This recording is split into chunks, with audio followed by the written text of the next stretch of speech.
Hi, everyone, and welcome to By Design with Dr. Erika, a show focused on highlighting amazing women who are stepping out of the box, saying screw the expectations of society, and they've basically rediscovered their purpose and are living the life that they were designed to live. Today, we are joined by Kristine Shipman. By day, Kristine works as an administrator in education and runs a skincare business. However, like many of you listening, Kristine has dreams of doing more. And that's exactly why I wanted to have her on the show. In navigating life as a single mom for 5 years, she's found her purpose in empowering women to lead as their true selves. Kristine is the ideal example of what it looks like to be a full time entrepreneur in the making. And today we will chat with Kristine about the challenges of being a full time employee and a part time entrepreneur, how she makes it happen, and her desires to take the road less traveled. So, Kristine, welcome to the show. Thank you so much for having me. I really appreciate being here with you today. Wow, what a great intro. Wow, I had an easy subject to talk about. I Oh, mean, thank you. You're making me blush. oh, my job is done. Now, before we jump into the nitty gritty, I just have to touch base because you have something big that you're planning right now. How are those plans going? Well, wedding planning amid COVID is definitely a roller coaster of emotion. So we are down into the double digit countdown. We just crossed the threshold from the 100 down to, I think today is 97-ish days. Okay. So, unfortunately, there's had to be some changes. It's a destination wedding. So we got some sad news that the Hawaii Department of Health is restricting the number of guests. So we had to go through the whole kindly uninviting people. And oh my gosh, I cried Oh, so much.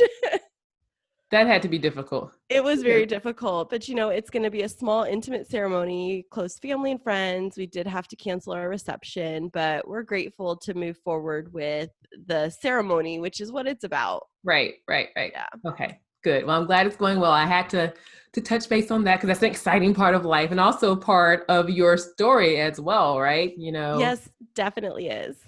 Okay, great. Now, I know when we chatted before, we kind of talked about your journey, and in the intro, we mentioned that you are still sort of in the full-time employee space, but doing Right. some entrepreneurship on the side. So when did that bug bite you? Like that bug that says, I think I want to do a little bit more than just this job that I have here. I want to do something for myself. Well, it's funny that you would ask that question. As I was getting ready this morning to sit down with you today, I was thinking about that very same Ah, thing. Like, when did I get this hustle mentality? And it goes all the way back to when I got my first job at 14. Money was pretty tight at home, and my mom had gone back to college. My dad was an entrepreneur trying to build his own construction business. And I saw that. I grew up on the job sites with him, and I saw how hard it was, but how fulfilling it was for him to have this thing that he created. And so, at 14, I got my first job. I've always had at least one job, if not two or three. And that's followed me through my adult life. I have been very successful in education. I've been in education since I was 22, but I've always had a side hustle alongside that. Over the last several years, as I've been pursuing my doctorate, it really got me thinking, though, about what is my impact that I want to have with my life, and what is that purpose? Because I've done great things in education and really helped to support students have equity and access to opportunities.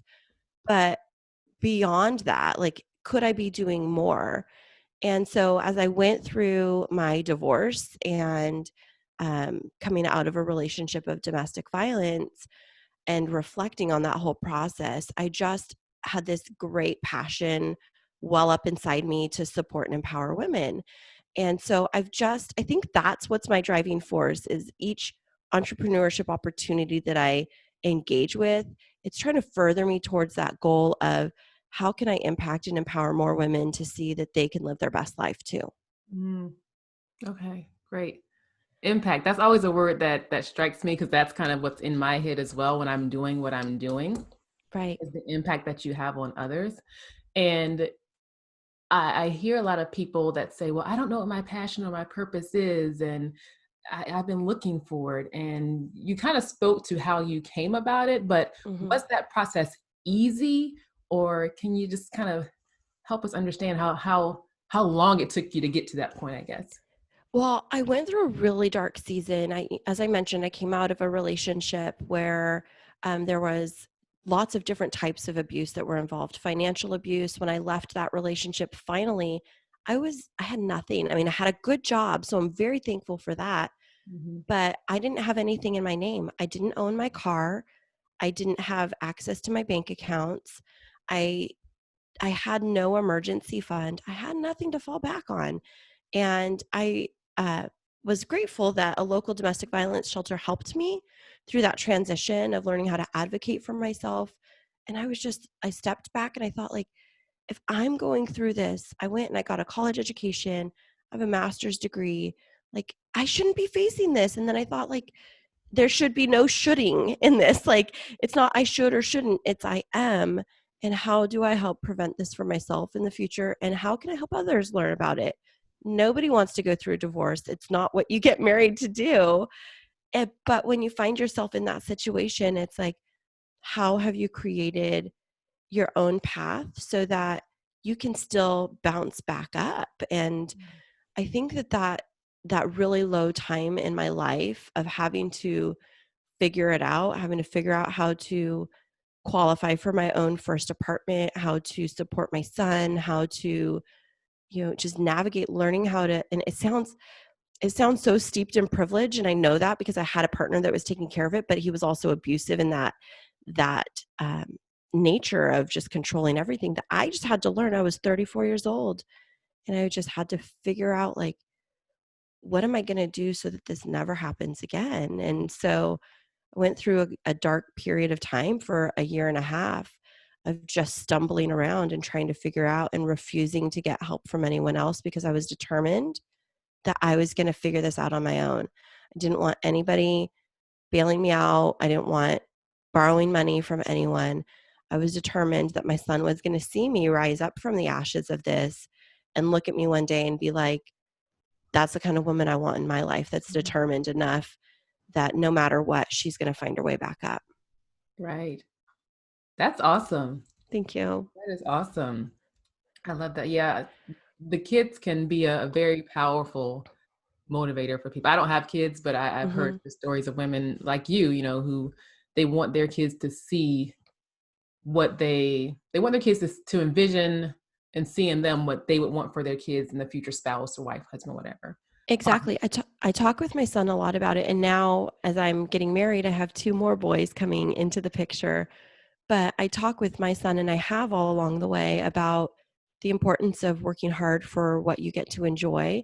And Mhm. so now he and I travel, and we have a lot of different experiences, and he's been able to see the world.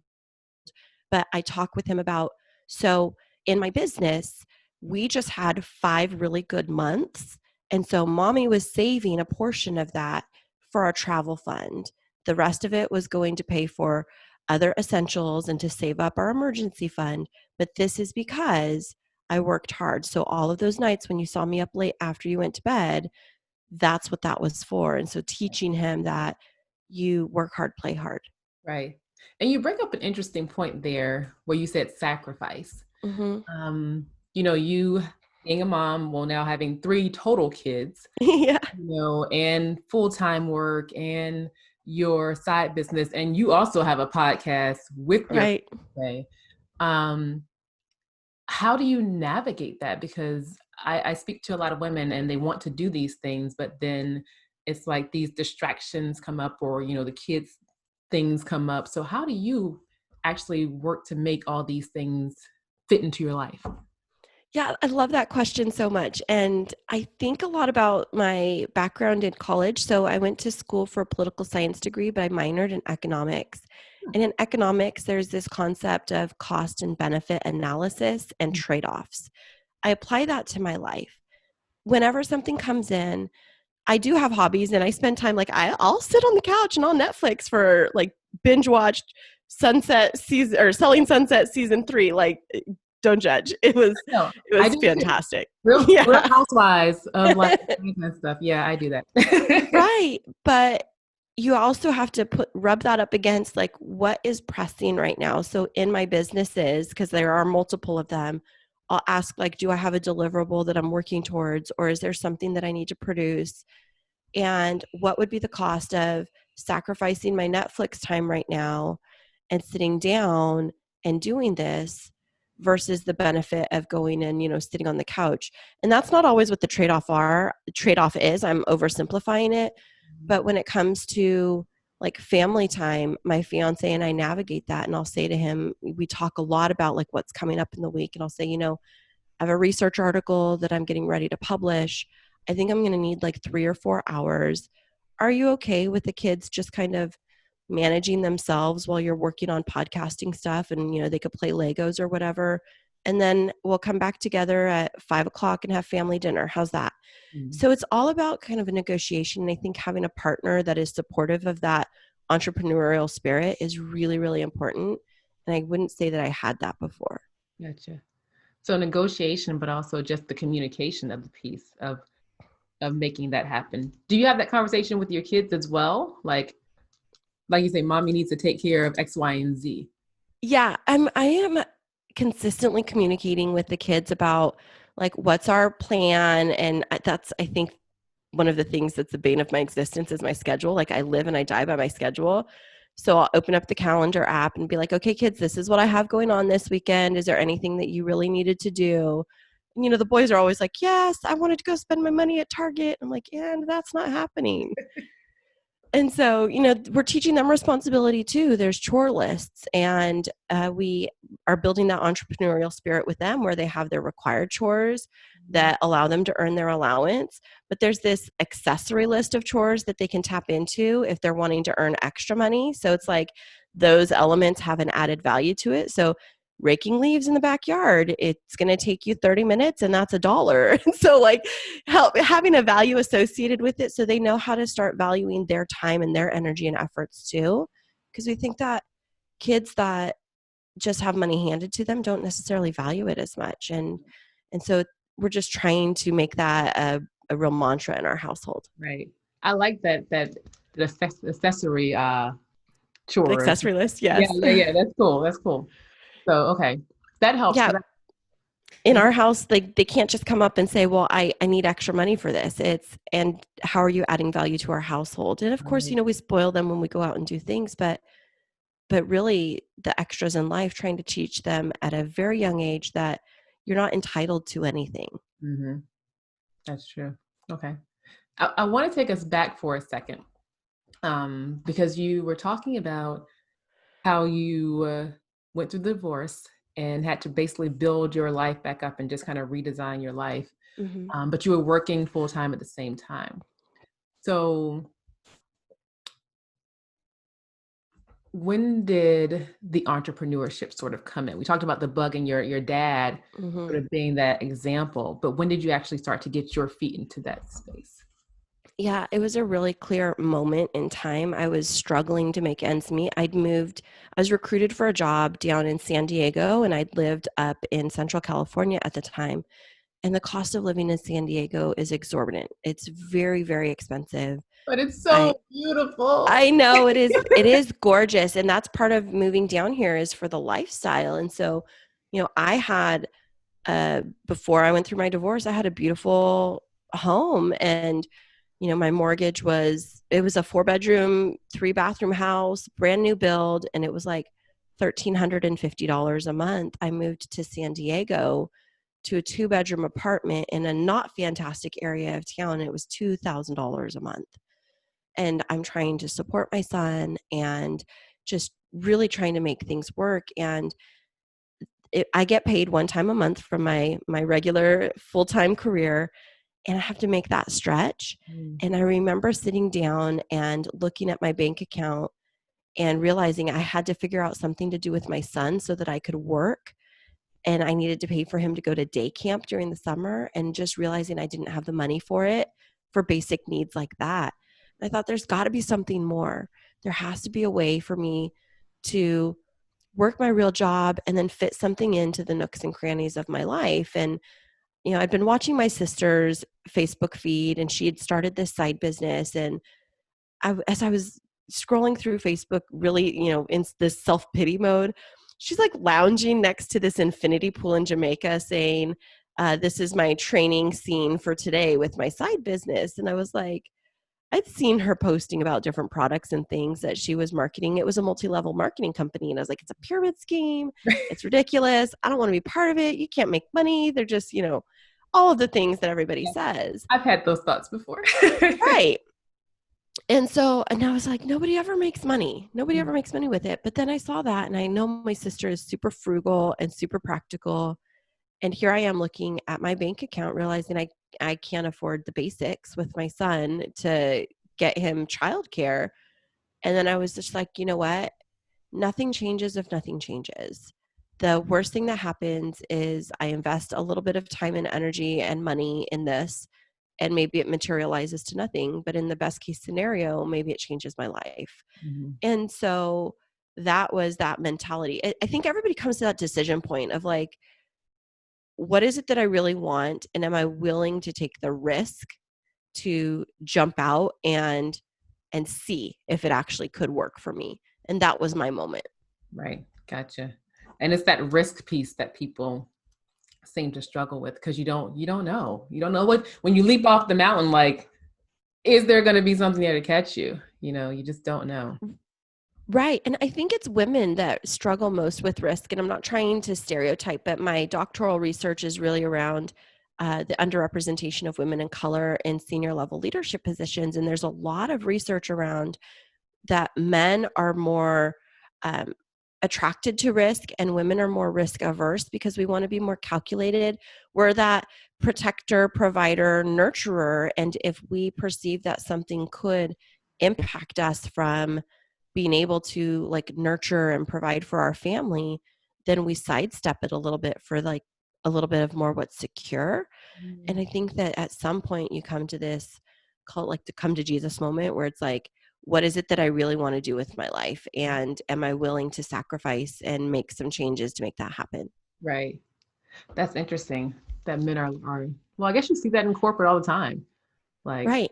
men just like, even when you think about, I always hear people say when you're applying for a job, men tend to just apply for whatever. Like, they'll take that risk to apply, even if they don't meet the criteria. And women are like, Exactly. I'm missing one thing on this list. I can't do that. Yes, you're hitting the nail on the head. And that's exactly what I'm talking about is like men will apply for jobs that they're 20 or 30% qualified for, like that they meet 20 or 30% of the characteristics. And they're like, oh yeah, I could do that. As women, you're exactly right. We'll look and we'll say, oh, well, I don't meet this or this, so I'm not going to go for it.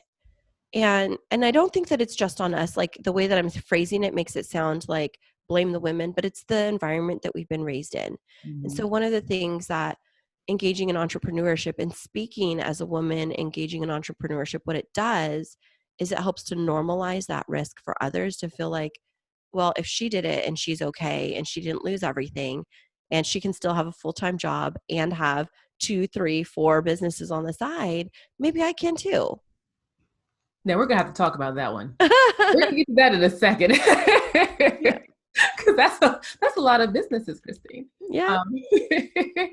But I want to ask a question about, so you were doing your full time, you now have the side business, and your dad's experience. When you think about your experiences as an entrepreneur and what you've learned, like, what is the key thing that you think you learned about yourself in entrepreneurship? Oh, that's a really great question. I think that I've realized that I can maintain a positive energy in a lot of different environments, and that positive energy gives me energy to invest in other things. Sometimes people get so knocked down when they encounter adversity. And I think that your mentality and your approach towards adversity dictates how successful you're going to be. So like when I encounter a challenge, I look at it as just that and problem solving, and I'm very determined. So it's, well, how am I going to get through this and get over it? Not how am I going to allow it to cripple me?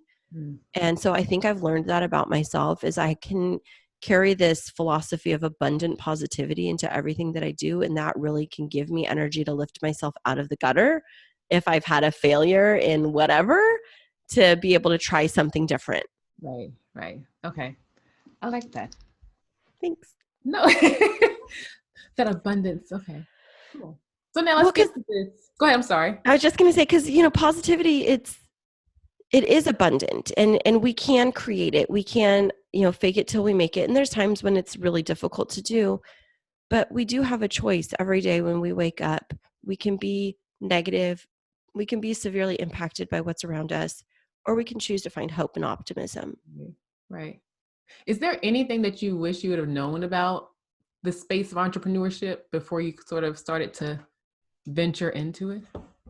I wish I would have known that you don't have to have any specific qualifications to get started with whatever business. I carried this mentality in of, well, I have to go to business school, or I have to have, you know, some patent or trademark. Like I have to have all of those things before I step out into that space. And I think that would have helped me start earlier. Mm. And then also like understanding things like the stock market.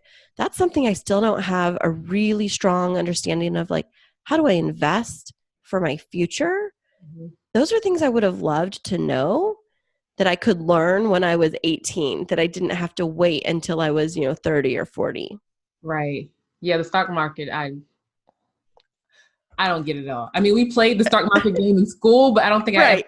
grasped like everything around it. So I'm right there with you.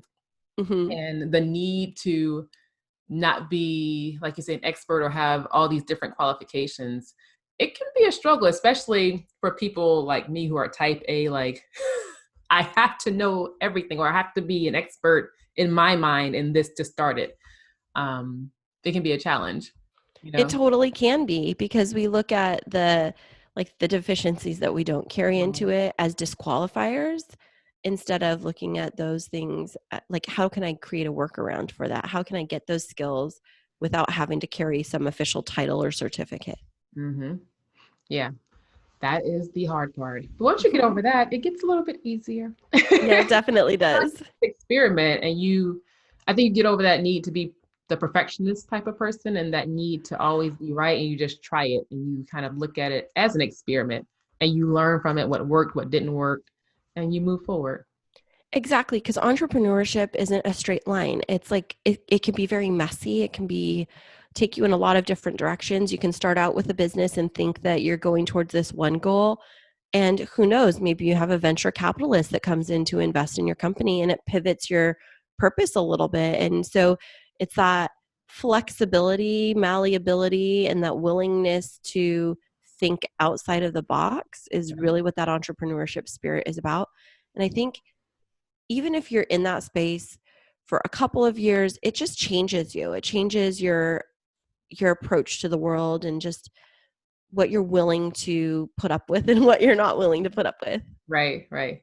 And you mentioned just then, you may start something and then it changes, or you may see something else that's of interest. So that brings me to this question of when you said 2 or 3 or 4 Right. businesses that you have going on right now. Yeah. So what are you doing? What is Sure. it? So my full-time career, I am in administration. I'm pretty high up in education. I'm an executive leadership coach. That's what gets me my full-time paycheck, my full-time salary. So I have that, and it's pretty demanding. And, you know, with COVID, it's all like a remote work situation right now. But I have had my skincare business on the side now for 3.5 years, and it's a supplemental income stream, and it helps to pay for travel and extra expenses for, you know, doing special things with my son and my new family. Mhm. Um, about a year and a half ago, I developed a leadership framework because I work in that space of leadership, but I was noticing these trends among women in leadership. And so I developed my own coaching framework that I utilize in private consulting, and it's called Fierce Tears. And I'll talk about that in just a minute. But I also say that again. Makes me think of like Tears for Fears, that group. I don't Yeah. I digress. Go ahead. No, I totally get that. And then my fiance and I, we have a podcast, and we have a podcast editing studio. So that's part of his dream. Is he had a job. He works 3 p.m. to 3 a.m. 5 days a week, and he was just kind of in this rut. And as we got together, and he started to see what I brought in terms of like entrepreneurship and always thinking outside of the box, he started to dream again. And I think that's the thing about entrepreneurship, is it's contagious. Mm-hmm. And so he started to think of things that he'd always wanted to do, but didn't necessarily feel qualified to do. And he'd always wanted to start a podcast. So he invited me to be his co-host. And so that's called the Chris and Kristine Show. But then from that, he found that he was really good at editing and keeping our sound really crisp and clean. And so now he does podcast editing services for other startup podcasts. And so we have that studio. And then most recently, in my doctoral program, myself and two of my colleagues, we just launched an ed tech startup about 3.5 weeks ago to respond to an education technology startup company. Gotcha. Okay. Thank you. Yeah. Sorry about that. And it's really to respond to the need of families that are struggling to support their children academically in a distance learning environment. And so we've created something that's needs responsive. And I think that's part of the thing about the entrepreneurship is when you start a company, you need to look for the market need for it. Don't just like start something that there's no demand for. And right now there's a demand for academic support programs. And so I could sit there and I could look at, oh, there's a need and nobody's meeting it. Or I could figure out how to meet that need and build a team around me that's going to make it happen. And so, all of those different things take up little portions of life, but it also keeps me energized because I can divert my attention in the evenings to work on one of my business ventures. But I don't do it alone. I build people around me, like my fiance with the podcast. He'll carry the load sometimes more. Or my co-founders, we all have different responsibilities within our startup company. Gotcha. How did you find like your circle? Obviously, your fiance, he was easy to find, but how did you find the other people that sort of around you for these other businesses that you're working on? So it's just like being aware of what's going on around you. With our education tech startup, it's called Level Up Learning Solutions. We're in a closed Facebook group with our doctoral candidate colleagues. And one of my very close friends in the program posted, I have this business idea. And she was just kind of pitching what the response was like in terms of the pain points that she was trying to address with the company. And she said, oh, is anybody interested? Well, I knew her. I know her work ethic. And I thought, well, there's a need out in the market and she's brilliant and she's offering me co-foundership and anybody else that comes on board. Why wouldn't I jump on? Because there's minimal investment of money and possible big rewards, not just financially, but in terms of impact within an underserved area right now. So I just felt like, well, whether it's 6 months or 6 years on this business venture, I can do that. I'll be a better person because of it. I'll learn through the process. And if I fail, I fail. Yeah. Well, if you fail, no, you didn't fail. You just learned.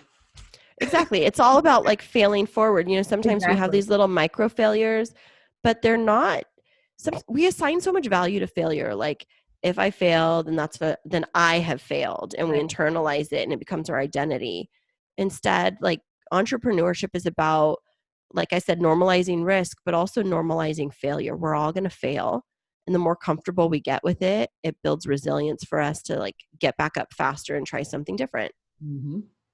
Love it. I love that you had like this impact on your fiance though to start his own business as well. That's amazing. Well, and the same for him and me. It was his idea for the podcast, but you can be that supportive cheerleader on the side saying like, yeah, do it. And, here's a resource to build your free website. And here, he's learned website development because of it, social media marketing, and then audio engineering. So, when you are an encourager and that's that abundant positivity, like when you carry that into your life, it could be contagious and other people see themselves through your eyes like, oh, what's possible. Right, right. Did you ever have any challenges of or fear of what outside people would say about, Kristine, you have a full-time job. Now you're doing all this other stuff. Like, there's no way you can do that, Kristine. That's crazy. Yeah, I struggle with that every day because people look at me and they'll say, "Well, how do you get it all done?" Oh, I could never do that, or I'm just so busy. And it's like, I get that. And then people say, well, shouldn't you be focused on your wedding and on your family? And that's back to that, or what I said earlier, like people should on you, like they should tell you, you should do this, you should do that, they try to box you in. And I face that. I face imposter syndrome every day. I face this feeling of like, am I making this all up? Like, do I even really belong? Can I really cut it? I face that on a daily basis. But the doing the work every day, like stepping it out, really helps to combat that. And it's like, I get up every day and I say, I'm going to be really good at whatever it is that I'm doing today. I look at my calendar and I get to work, because the more energy we spend on what other people think about us, the less it allows us to invest in our own dreams. And so, one of my favorite motivational speakers, Rachel Hollis, says, like, what other people think about you is none of your business. And so I've had to start embracing that. Like, if somebody's giving me a sideways glance or saying something, I'm like, just call it out for what it is. Thank you for trolling me. Have a nice day. Yes, that is true. Because that can also be a big deterrent. Not just, what close people think of you, but in this space and in the time that we're in now, social media is so big, and it seems like in order to be an entrepreneur, you almost have to be on social media, even though you may not like it. And there's that chance of those trolls and that fear of what people are going to say about you or your product or whatever on comments on social media. Right. We can get so tied up in what other people think that it keeps us from living our life. And at some point, you just have to ask yourself, like, am I living their life or am I living my life? Because at the end of the day, I have to go to sleep and talk to myself. Like, it's it's my voices in my head that I need to wrestle with, in my own demons. And so if I, at the end of the night, can be like, whatever I did today, I know I did it to the best of my ability, then that's enough for me. Right. Right. So now you mentioned a few things that I want to touch on, and I think we talked about this, at least I talked about this on the show several times, and you talked about support, Mm-hmm. which is key. Having the support of your fiance, the support of your kids, really, and the support of the people that are on your team in your various businesses. Are there any other resources that you found to be valuable in preparing you for your entrepreneur endeavors, whether it be uh, the actual company itself or even preparing your mindset for it? So I read a lot, and reading has been something that's been really important to me as building my brain up to understand what it is that I'm made of, like understanding how I think and I operate. So personal development books are really big for me. And then anything around growth mindset, because I don't want to be this person that's just satisfied. I'm constantly trying to improve Mm-hmm. and constantly trying to innovate. And so Carol Dweck's work around growth mindset has been very important for me, and integrating that.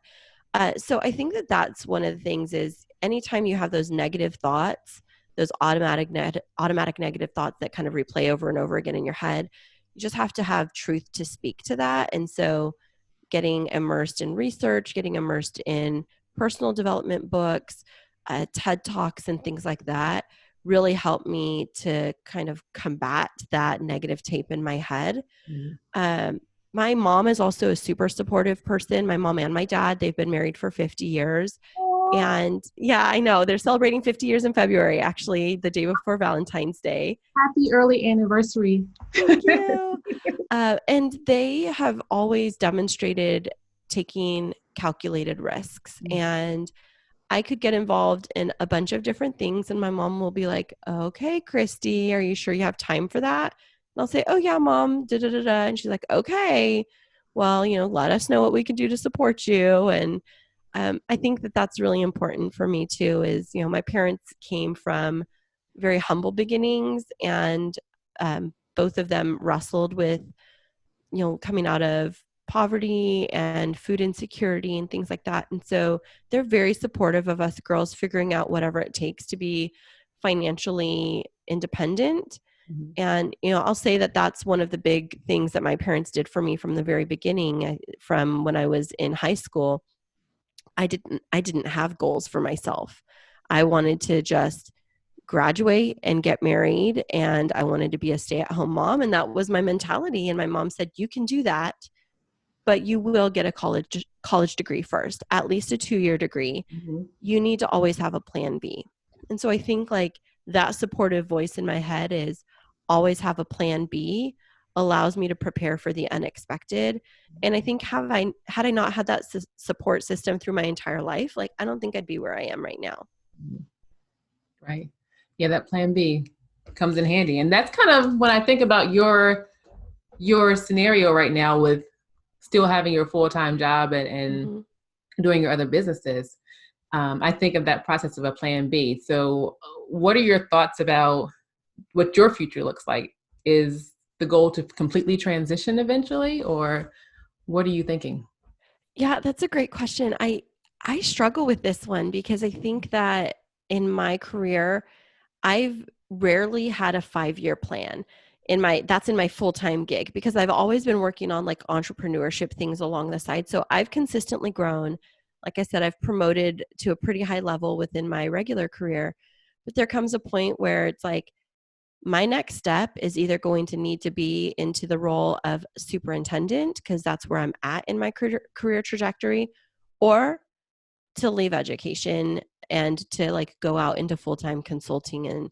And it's a very big decision to make. And so if I step into a role as a school district superintendent, my school board isn't going to be as supportive as of my entrepreneurial efforts. And at that point in time, you do have to let go of them because you have a board that's kind of governing your contract. And so I've been wrestling with that lately, and I've been a little bit stalled out. And I think that's why maybe I'm going so hard in the entrepreneurship space right now, because I'm like, I've got to test this all out. I've got to see like either I'm going to get it out of my system, or I'm going to like make the leap and I'm going to leave this full-time secure salaried job to go out into the entrepreneurial space. Because I'm not going to lie, there's a little bit of a safety net. I still have a full-time paycheck coming in, and I have my side hustle paychecks coming in, but making that transition, I don't know. I would love to go full time into the entrepreneurship space, but there's still some fear of the, could I really do it? Could I really do it? And could I still provide for my family in the way that I do right now? And so I'm building up that belief bubble for myself. And I think that over the next 2 years, I'm going to be able to start to make some concrete steps to branch out on my own. Okay, gotcha. And I love your answer because it's a very honest answer that a lot of people are probably struggling with right now themselves is, what do I do? And sometimes I think we see social media and like people just, I quit my job, which is what I did. I quit my job, Mm-hmm. and now I'm doing this. And I was just like you. It wasn't like I just woke up yesterday and quit my job. Like it was a process that I had to go through in my head Mm-hmm. over a number of years before I got to that point. So you are definitely not alone in Thank you. that.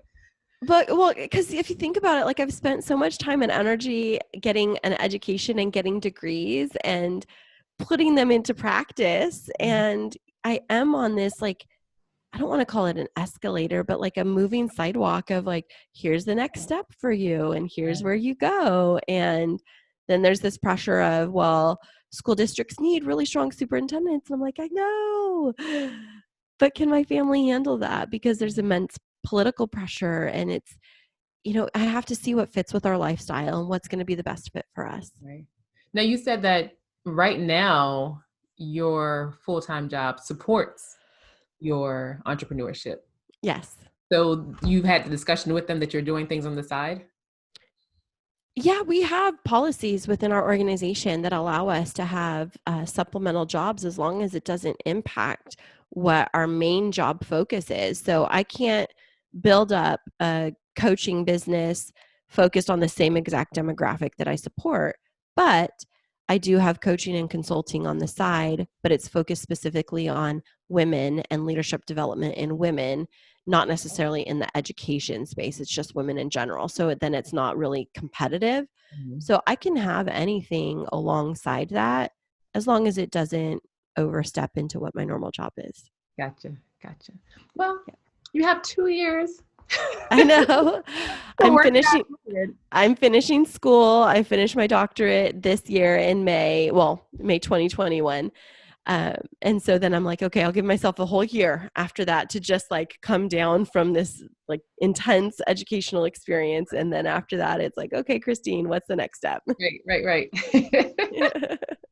Now, you mentioned because you were going through your list of things and I had to write it down because you have a lot going on. Um, you mentioned the educational tech piece, but you also mentioned the fierce tears. Mm-hmm. Did I say that right? Yep. Okay. Tell us a little Fierce bit more tears. about that. Yeah. So, as I was mentioning in my doctoral work, I've been really studying about the struggles that women face in navigating leadership. And as I was working on some of my research for my dissertation, I started to notice that this trend among women that like we've talked about, we don't take calculated risks as much as men do. And sometimes we battle imposter syndrome. And I started to really explore what the root of that was. And it was that women really, we don't necessarily believe that we are talented. Like that's the first part, is that we'll say we'll diminish our talents because somebody else could do it better. So it's like if I have a business, it's that like comparison. Well, such and such Sally over there is, she's been doing her business the same amount of time, but she's so much further along than me. And we forget to embrace our own unique talents, and then we discount our expertise that we bring into whatever the field is, whether it's entrepreneurship or whether it's into our full-time career. We diminish the actual brain power that we bring into it. We make ourselves small.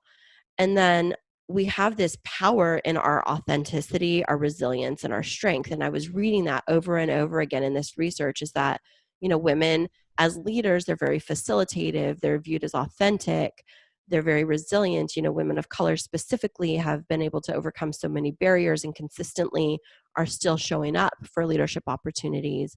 And then there was this theme of strength. And so when I started looking at those elements, it was talent, expertise, authenticity, resilience, and strength. The acronym was TEARS. And I was like, oh my gosh, that sounds like so weak. Like, why would I use that acronym? Because when people think of tears, they think of crying, and women, we are over identified as being overly emotional. People will say, oh, look at her, she's crying, or you're so sensitive. I used to hear that all the time. Get a thicker skin. I cry all the time. And I started to ask myself, why is it that I cry? I cry at injustice. I cry when people are mistreated. I cry when I'm angry. I actually don't typically cry when I'm sad. I cry when I'm angry about something that I can't fix. And I started to realize that tears for women come from a different place. I mean, sometimes it's that we're moved by emotions, but sometimes it's because we're trying to break through and try and accomplish something, and it's just not happening, and we just feel so overwhelmed at the barriers. And so when I started to think about that, I started to think of tears as not a sign of weakness, but as a sign of strength. And for me, my life word is the word fierce. And it's kind of funny because as I came out of my divorce, that term fierce had such a negative connotation. Like you think of like somebody that's aggressive. And I started to do a word study on that term fierce. And it actually, at the root of it, means to live with a heartfelt and powerful intensity. Mm. And so then I thought of how women show up in the world and how we really lean into things and we're willing to take risks. And I thought, fierce tears is really how we show up in the world. We show up with our emotion and then we live with this heartfelt and powerful intensity. So why wouldn't I package that together and help women to understand that that thing that other people see as a sign of weakness, we can leverage as our strength? And so that's how I coach women in my consulting business, is really around understanding what your talents are. And so going through a talent assessment and really starting to explore different aspects of your being that maybe you didn't embrace typically, and then getting really clear on what your expertise is, because sometimes as women we'll jump into a new initiative or a new endeavor, but it doesn't really align with our expertise, but it's shiny, it's pretty, and we want to do that. But if you're not in your area of expertise and passion, then you're going to lose motivation in that. And so then the other aspect of the Fierce Tears framework is embracing your authenticity and being comfortable in your own skin. Because again, as women, sometimes we get caught up in the imposter syndrome, and our coping mechanism is to try and be something different. But instead, being able to be comfortable in our own skin is really, really important. And then recognizing our own resilience and strength and learning how to affirm ourselves. And so I think that that's a really big part of leading as a woman and entrepreneurship as a woman is the ability to self-affirm, because entrepreneurship, it can be cutthroat. You don't always have somebody there cheering you on. And so that's why I trademarked this framework, and I use it for, women, whether they're contracting with me for just a couple of coaching sessions because they're maybe getting ready to go into the job market, or whether it's a woman that's just feeling stuck in her current role and trying to like get some insight on how to move forward. It's really a reflective process of self-development. Gotcha. And I loved when you just said self-affirm. Mm-hmm. Because yes, entrepreneurship, there is no end of year review. There is no 360 review that is done for you to kind of give you a sense of how you're doing. Yeah, So and there's this visual. My little sister, I have a little sister that is 10 years younger than me. And she gave me this great analogy about 5 years ago, right after I was coming through my divorce. And I was just saying, I lost my best friend, and, I don't have anybody to encourage me. And she said to me, sister, because that's what we call each other. She's like, sister, you need to think about your life like a balloon. Like, you've been so focused for so long on letting somebody else blow up your balloon for you and then them squeezing it out. You need to blow up your own balloon. And I was like, oh my gosh, that's brilliant. And it's this complete shift when you think of literally holding like a little balloon and like, well, I can't just be relying on somebody else to affirm me and speak life into me. I have to learn how to do it for myself. If I can't do it for myself, why should I expect someone else to? right. I love that analogy. Your sister's Right? she's amazing. I think so too. Is she a creative person? Because creative person people tend to speak in analogies all the time.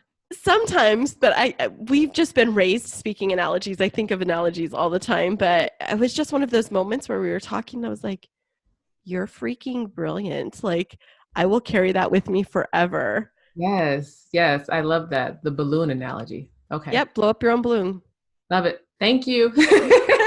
Her name's Courtney. Thanks, Thank you, Courtney. Courtney. Oh my gosh. Well, awesome. So I guess I have one last question. Well, one last serious question for you. Mm-hmm. Looking back over, the past few years from divorce and, redesigning yourself until now, what are you most proud of? That's a really deep question. What am I most proud of? I think that I'm most proud of the woman I've become. I would say that when I look at who I was 5 years ago and I look at who I am now, I don't recognize that woman from before. She was very insecure. And while she was successful in her career, like, just didn't really know who she was and what she was made of and what she was capable of. And I think that that's the thing that I'm most proud of, is really getting clear on who I am, what I stand for, and what I won't stand for in my own life, because I think that I didn't know how to set appropriate boundaries before. And I'm not saying by any means that my being a victim of domestic violence was in any way my fault, but I know how to set boundaries. I got out, but I also didn't get out without a lot of scars and bruises, not physically necessarily, but emotionally. And so I'm proud of myself that I now know how to set healthy boundaries, that I know how to prioritize things in my life and to pursue my dreams and to not feel guilty about them. And so I'm really proud of that becoming process for myself as a woman. I think is just super, super important.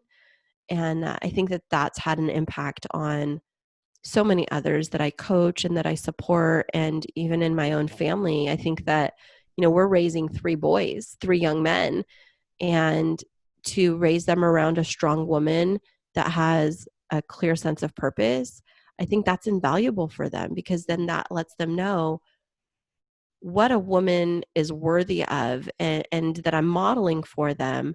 No, you don't speak to me like that. You don't disrespect me in that way. I am a woman. You will not speak to me in that way. You will have respect for me. And we talk about that. And I think that that's really important. And I don't think that I had that voice before. That's awesome. Thank you. Awesome.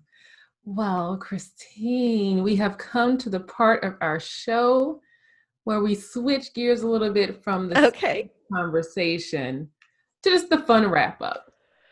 Fun. So I'm ready. Are you ready? Yes. We call it the Fab Four. And Okay. I cheat a little bit because it's not really 4, but don't worry about it. And it's essentially just, I ask a few questions and you say what the first thing that comes to your mind. Okay. So if you had one superpower, what would it be? Oh, I think that it would be, I've thought about this a little bit, to be bulletproof. Like bulletproof, because I am a very emotional person. I wish that I wasn't as impacted by the things that people say. Like, I don't know, have a thicker skin. Maybe that would be my superpower. Okay. So like emotional bulletproof, like. Yes, and physically, who knows? I just think it'd be really cool. That is the first time I've heard that one. So you get the gold star for that one. All right. Maybe watching one too many Marvel movies with my boys, seeing all of these like, I'm right there with you. I'm a Marvel fan, so awesome. Yeah. I have Shuri behind me. I'm not sure if you can see her. No. Okay. She's on top. Okay. If you could have dinner with any 3 people, dead or alive, who would it be? Oh, that's a great question. Ruth Bader Ginsburg is like my all-time hero. So and she's alive, thankfully. I would love to sit with her and just talk with her. I think Michelle Obama is super inspiring, and my fiance has been like tweeting her out, like, would you come on our show? I'm like, babe, I really appreciate that, but I think we're, small time compared. And he's like, she's your dream. I'm going to go for it. And then I think, because I love politics and I loved watching as a young woman, the way that Condoleezza Rice led in our country. And I would love to sit all 3 of them down with me for dinner and just listen to, because they're barrier breakers. They really are just amazing, amazing women and have experienced leadership at a level that I can't even imagine, with attacks and overcoming the odds. And I would just love to sit with all 3 of them at dinner and like make them dinner and be like, tell me all your secrets. Hey, that would be a great one. RBG, Condoleezza, Michelle. Let me tell you, Michelle is one of my dreams too. Like in my head, I'm going to interview her. I don't know when. You are. Yes. Speak it into existence. Yes. We're going to, so, right when she leaves your show, she's going to head over to like for interview as well. So I love that list. Okay. Thank you. So if you had to choose a song to represent your life, what would that song be? Oh, that's a great question. I think the Survivor, I'm a Survivor, I think is like very like the old school Survivor, or like yeah. I'm a Disney Child. Yeah. Okay. Disney Child. I'm a Survivor. When you say old school, for me that was like high school. So yeah, sorry about that. I think that like the words in that were like, I'm gonna get up, I'm gonna work harder. Like that is kind of who I am. And I have been a survivor. And so I know what it takes to get back up, even after, being struck down. And when people kind of thought that there was like, that was it. You're not going to be able to emerge from this. Nope. I'm going to prove you wrong. Right. Love Mhm. it. Okay. Survivor. That's the videos in my head. So Uh-huh. thanks, Me Kristine. too. I love Destiny's Child. All right. Last questions. Just finish the following statements. Okay. I love My life. Aww, I like that. I dream of Going to the Maldives. I know it's random, but I would just want to be like in one of those like cottages over the like crystal clear blue ocean. I dream of that. I literally do. Okay. I'm not mad at you. I do it too. All right, last one. I am Fierce. Yes. You have to be. Fierce tears. It's perfect. That's your word. Fierce. I do have the tattoo of it right here too that says she is fierce. Oh, nice. Yes, you are. You are. I am. There's a little story to that, and I'll take just like one more minute of your time. But when I was in that previous marriage, and there was a lot of control, I wanted a tattoo. I just did. I don't know why. I just wanted one, and my previous spouse was just adamant, like, you will not get a tattoo. I'll be super angry with you. Like, there was a lot of control around like body and things like that. And so it took me about 2 years after my divorce to get to the point of where I thought, like, I'm going to get a tattoo. And one of my best friends and her husband went with me, and they both held my hands and we sketched it out. And then I said, I want to wear this all the time. And it faces me. So it's like, it says she is fierce, but it's readable to me, because the point isn't to show it to other people. Of course, they can read it too. But the point is for me to remind myself when I'm going through really hard things that I could just look down. Like when I have my palms open, I'm like, it's that I don't know what else to do. Right. And then I look right over to my right hand and it says she is fierce. And it just reminds me every day of what I'm really capable of. Right. I love that. I'm not that brave. I might have to put a Post-it here or something. But It I hurt. It hurt. I'm not gonna lie. Yes, I'm a punk, so I can't do that. But I love the concept of being able to remind yourself of that. That's awesome. Cool. Well, Kristine, thank you so much for being here today. I appreciate everything that you shared. Let the audience know, like, where can they stay connected with you? How can they find the Chris and Kristine show? Yeah, so the Chris and Kristine show is streaming on any of your podcasting platforms. So we're on Apple Podcasts, Google, Spotify, iHeartRadio, and it's Chris and Kristine with K's. And you can find us at chrisandchristineshow.com. So it's KRIS and KRISTINE show.com. You can also find us on Instagram at the K2 Show San Diego, and on Twitter. You can find me on Instagram at Kristine Shipman. You find me anywhere. We're all over the place. So Kristine Shipman on Facebook, Instagram, Twitter. I'd be happy to connect with any of you. You can connect with me on LinkedIn. That's where I do a lot of my networking for my consulting business, my coaching consulting.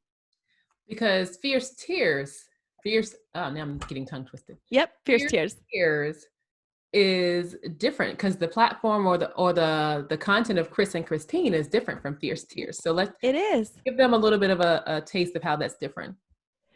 In terms of the Chris and Kristine show, what do you focus on? Oh yeah, so the Chris and Kristine show, my fiance and I run a podcast, and it's about life, love, and hot topics. And we do interviews similar to this. Ours are all audio interviews, but we like to bring in people that have unique stories and just learn more about them.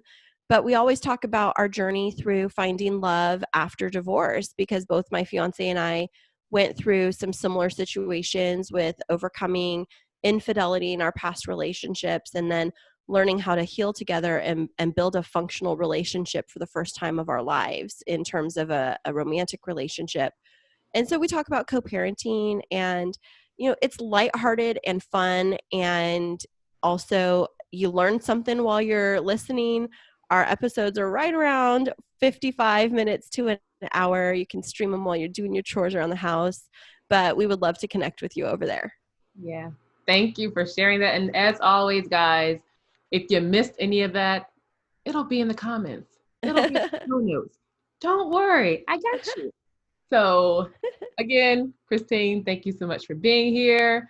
Guys, as always, thank you for being here. If you've missed any of the episodes, be sure to head over to our website, drerikabydesign.com. And while you're there, be sure to sign up for our By Design Digest so you stay up to date with what's going on, as well as get some great tips and tools and tricks on how to live your life by design. That's all we have for today, and we will see you next time. Bye, guys.